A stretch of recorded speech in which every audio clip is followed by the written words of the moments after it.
श्री राधा कृष्णाभ्याम नमः। भगवान श्री कृष्ण की कथाओं का आश्रय लेने वाले भक्तजनों, मैं संध्या रानी महात्मा वेद व्यास जी एवं गुरुजनों की आज्ञा से श्रीमद् भागवत महापुराण के दशम स्कंद के 43वें अध्याय को प्रारंभ करती हूँ। अध्याय 43, कुवलिया पीड़ का उद्धार और अखाड़े में प्रवेश। श्री सुखदेव जी कहते हैं, काम क्रोध आदि शत्रुओं को पराजित करने वाले परीक्षित, अब श्री कृष्ण और बलराम भी स्नान आदि नित्य कर्म से निवृत्त होकर दंगल के अनुरूप नगाड़े की ध्वनि सुनकर रंगभूमि देखने के लिए चल पड़े। भगवान श्री कृष्ण ने रंगभूमि के दरवाजे पर पहुंचकर देखा कि वहां महावत की प्रेरणा से कुवलिया पीड़ नाम का हाथी खड़ा है। तब भगवान श्री कृष्ण ने अपनी कमर कस ली, घुंघराली अलके समेट ली, मेघ के समान गंभीर वाणी से महावत को ललकार कर कहा, महावत, ओ महावत, हम दोनों को रास्ता दे दो, हमारे मार्ग से हट जा। अरे सुनता नहीं क्या? देर मत कर, नहीं तो मैं हाथी के साथ अभी तुझे भी यमराज के घर पहुंचाता हूँ। भगवान श्री कृष्ण ने महावत को जब इस प्रकार धमकाया तो वो क्रोध से तिलमिला उठा। उसने काल, मृत्यु तथा यमराज के समान अत्यंत भयंकर कुवलिया पीड़ को अंकुश की मार से क्रुद्ध करके श्री कृष्ण की ओर बढ़ाया। कुवलिया पीड़ ने भगवान की ओर झपट कर उन्हें बड़ी तेजी से सूंड में लपेट लिया, परंतु भगवान सूंड से बाहर सरक आए, उसे एक भूसा जमाकर उसके पैरों में जा छिपे। उन्हें अपने सामने न देखकर कुवलिया पीड़ को बड़ा क्रोध हुआ। उसने सूंघ कर भगवान को अपने सूंड से टटोल लिया और उन्हें पकड़ लिया। उन्होंने बलपूर्वक अपने को उससे छुड़ा लिया। इसके बाद भगवान उस बलवान हाथी की पूंछ पकड़कर खेल खेल में उसे 100 हाथ तक पीछे घसीट लाए, जैसे गरुड़ सांप को घसीट लाते हैं।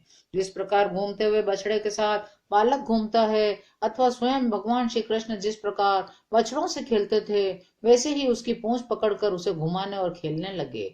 जब वह दाएं से घूमकर उनको पकड़ना चाहता तो वे बाएं आ जाते, जब वह बाएं की ओर घूमता तो वह दाएं घूम जाते। इसके बाद हाथी के सामने आकर उन्होंने उसे एक घूंसा जमाया। वे उसे गिराने के लिए इस प्रकार उसके सामने से भागने लगे, मानो वो अब छू लेता है तब छू लेता है। भगवान श्री कृष्ण ने दौड़ते दौड़ते एक बार खेल खेल में ही पृथ्वी पर गिरने का अभिनय किया। झट वहां से उठकर भाग खड़े हुए। उस समय वह हाथी क्रोध से जल भुन रहा था। उसने समझा कि वे गिर पड़े और बड़े जोर से उसने अपने दोनों दांत धरती पर दे मारे। कोवलिया पीड़ का यह आक्रमण व्यर्थ हो गया। तब वह और भी चिढ़ गया। भगवान मधुसूदन ने जब उसे अपनी ओर झपटते देखा तब उसके पास चले गए। अपने एक ही हाथ से उसकी सूंड पकड़कर उसे धरती पर पटक दिया। उसके गिर जाने पर भगवान ने सिंह के समान खेल ही खेल में उसे पैरों से दबाकर उसके दांत उखाड़ लिए और उन्हीं से हाथी और महावतों का काम तमाम कर दिया।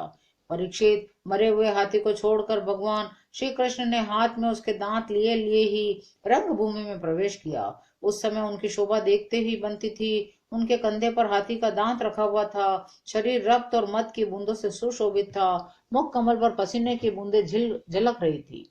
परीक्षित, भगवान श्री कृष्ण और बलराम दोनों के ही हाथों में कुवलिया पीड़ के बड़े बड़े दांत शस्त्र के रूप में सुशोभित हो रहे थे। कुछ ग्वाल बाल उनके साथ साथ चल रहे थे। इस प्रकार उन्होंने रंगभूमि में प्रवेश किया। जिस समय भगवान श्री कृष्ण बलराम जी के साथ रंगभूमि में पधारे, उस समय वे पहलवानों को ब्रज कठोर शरीर, साधारण मनुष्यों को नर रत्न, स्त्रियों को मूर्तिमान कामदेव, गोपों को स्वजन, दुष्ट राजाओं को दंड देने वाले शासक, माता पिता के समान बड़े बूढ़ों को शिशु, कंस को मृत्यु, अज्ञानियों को विराट, योगियों को परम तत्व और भक्त शिरोमणि वृष्णि वंशियों को अपने इष्ट देव जान पड़े। वैसे तो कंस बड़ा धीर वीर था, फिर भी जब उसने देखा कि इन दोनों ने कुवलिया पीड़ को मार डाला, तब उसकी समझ में यह बात आई कि इनको जीतना तो बहुत कठिन है। उस समय वह बहुत घबरा गया। जिनके नेत्र एक बार उन पर पड़ जाते बस लग ही जाते, यही नहीं वे अपनी कांति से उसका मन भी चुरा लेते थे। इस प्रकार दोनों रंगभूमि में शोभायमान हुए। परीक्षित, मथुरा के नागरिक और राष्ट्र के जन समुदाय पुरुषोत्तम भगवान श्री कृष्ण और बलराम जी को देखकर इतने प्रसन्न हुए कि उनके नेत्र और मुख कमल खिल उठे, उत्कंठा से भर गए। वे लोग आपस में उनके संबंध की देखी सुनी बातें कहने और सुनने लगे। ये दोनों साक्षात भगवान नारायण के अंश हैं। इस पृथ्वी पे वसुदेव जी के घर में अवतीर्ण हुए हैं। ये जो सांवले सलोने कुमार देवकी के गर्भ से उत्पन्न हुए थे, जन्मते ही वसुदेव जी ने इन्हें गोकुल पहुंचा दिया था। इतने दिनों तक ये वहां छिप कर रहे और नंद जी के घर में पलकर बड़े हुए। इन्होंने ही पूतना, तृणावत, शंखचूड़, केशी, धेनु आदि कई राक्षसों का और भी दुष्ट दैत्यों का वध किया। यमला अर्जुन का उद्धार किया। इन्होंने ही गौ और ग्वालों को दावानल की ज्वाला से बचाया था। कालिया नाग का दमन और इंद्र का मान मर्दन भी इन्होंने ही किया था। इन्होंने 7 दिनों तक एक ही हाथ पर गिरिराज गोवर्धन को उठाए रखा। उसके द्वारा आंधी पानी तथा वज्रपात से गोकुल को बचाया। गोपियां इनकी मंद मंद मुस्कान, मधुर चितवन, सर्वदा एक रस प्रसन्न रहने वाले मुखारबिंद के दर्शन से आनंदित रहती थी। अनायास ही सब प्रकार के तापों से मुक्त हो जाती थी। ये जो दूसरे हैं, इन्हीं श्याम सुंदर के बड़े भाई कमल नयन श्री बलराम जी हैं। हमने किसी किसी के मुंह से ऐसा भी सुना कि इन्होंने ही प्रलंबासुर, वत्सासुर और बकासुर आदि को मारा है। जिस समय दर्शकों में यह चर्चा हो रही थी, अखाड़े में तुरई आदि बाजे बजने लगे, उस समय मुख्य पहलवान चाणूर ने भगवान श्री कृष्ण और बलराम को संबोधित करके कहा, नंद नंदन श्री कृष्ण और बलराम जी, तुम दोनों वीरों के आदरणीय हो। हमारे महाराज ने यह सुनकर कि तुम लोग कुश्ती लड़ने में बड़े निपुण हो, तुम्हारा कौशल देखने के लिए तुम्हें यहाँ बुलवाया है। जो प्रजा मन वचन और कर्म से राजा का प्रिय कार्य करती है, उसका भला होता है। जो राजा की इच्छा के विपरीत काम करती है, उसे हानि उठानी पड़ती है। इसलिए आओ, हम और तुम मिलकर महाराज को प्रसन्न करने के लिए कुश्ती लड़ें। ऐसा करने से हम पर सभी प्राणी प्रसन्न होंगे, क्योंकि राजा सारी प्रजा का प्रतीक है।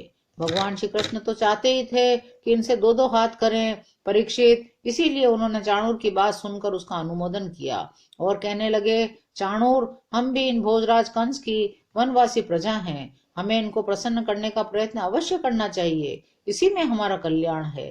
किंतु चाणूर, हम लोग अभी बालक हैं, इसलिए हम अपने समान बलवान बालकों के साथ ही कुश्ती के लड़ने का खेल करेंगे। कुश्ती समान बलवानों के साथ ही होनी चाहिए, जिससे देखने वाले सभासदों को अन्याय के समर्थक होने का पाप न लगे। चाणूर ने कहा, अजी, तुम और बलराम न बालक हो न तो किशोर, तुम दोनों बलवानों में भी श्रेष्ठ हो। तुमने अभी अभी 1000 हाथियों का बल रखने वाले कोल या पीड़ हाथी को खेल ही खेल में मार डाला। इसलिए तुम दोनों को हम जैसे बलवानों के साथ ही लड़ना चाहिए, इसमें अन्याय की कोई बात नहीं है। श्री श्री कृष्ण, तुम मुझ पर अपना जोर आजमाओ, बलराम के साथ मुष्टिक लड़ेगा। 43वां अध्याय यही विराम लेता है। शेष अगले अंकों में। जय श्री कृष्ण।